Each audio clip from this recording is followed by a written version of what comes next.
देश हित पर आधारित है। शांति, सहयोग, संवाद तथा वसुधैव कुटुंबकम के आदर्श हमारी विदेश नीति के स्तंभ हैं। आर्थिक सहयोग बढ़ाने तथा पारस्परिक संबंधों को और प्रगाढ़ बनाने के लिए हमने अनेक देशों के साथ फ्री ट्रेड एग्रीमेंट्स किए हैं। ग्लोबल साउथ के देशों में हम अग्रणी भूमिका निभा रहे हैं। विश्व पटल पर हमारे देश का सम्मान बढ़ा है। हम रूल्स बेस्ड इंटरनेशनल ऑर्डर में विश्वास रखते हैं। हमारे प्रयास है कि संयुक्त राष्ट्र संघ सहित मल्टीलेटरल ऑर्गेनाइजेशंस में विश्व समुदाय का समुचित प्रतिनिधित्व हो। हमारे इस प्रयास को अनेक देशों का प्रबल समर्थन मिल रहा है। प्यारे देशवासियों, प्राकृतिक संपदाओं पर हमारी भावी पीढ़ियों का भी उतना ही अधिकार है जितना हमारा है। हमें यह सुनिश्चित करना है कि हमारे किसी भी कार्य से आने वाली पीढ़ियों द्वारा इस अधिकार के प्रयोग में तनिक भी कमी ना हो।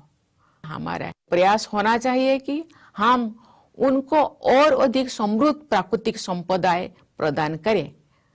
पर्यावरण संरक्षण के प्रति हमारी आस्था हमारी परंपरा का हिस्सा है।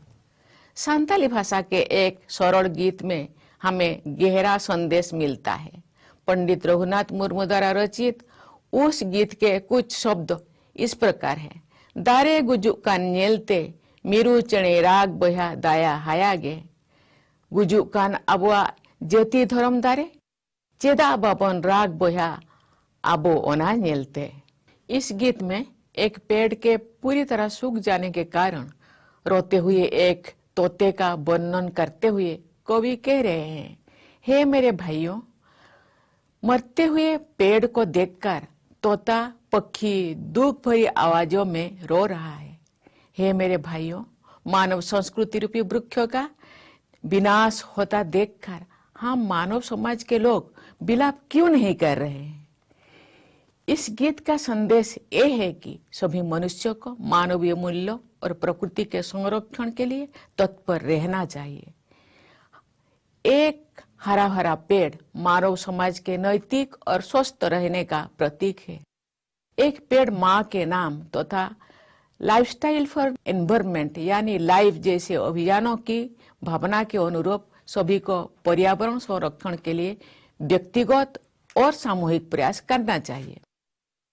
मेरे प्यारे देशवासियों, मुझे ये देखकर बहुत प्रसन्नता होती है कि शिक्षा के क्षेत्र में हमारे बेटियां प्रभावशाली प्रदर्शन कर रहे हैं। साथ ही कृषि उत्पादकता बढ़ाने में योगदान देने वाले ड्रोन दीदी से लेकर वायुसेना में फाइटर कॉम्बैट लीडर बनने तक विभिन्न क्षेत्रों में महिलाओं की भागीदारी बढ़ रही है। हाल ही में ग्लासगो में संपन्न हुए कॉमनवेल्थ गेम्स में भारत के कुल 13 स्वर्ण पदकों में 8 स्वर्ण पदक बेटियों ने जीते हैं। महिलाओं की आर्थिक आत्मनिर्भरता बढ़ रही है। स्वयं सहायता समूह की 10 करोड़ से अधिक महिला सदस्य है। 3 करोड़ महिलाओं को लखपति दीदी बनाने का लक्ष्य तय किया गया था। इस लक्ष्य को प्राप्त किया जा चुका है। अब हमारे देश 3 करोड़ महिलाओं को नई लखपति दीदी बनाने के लक्ष्य की ओर अग्रसर है।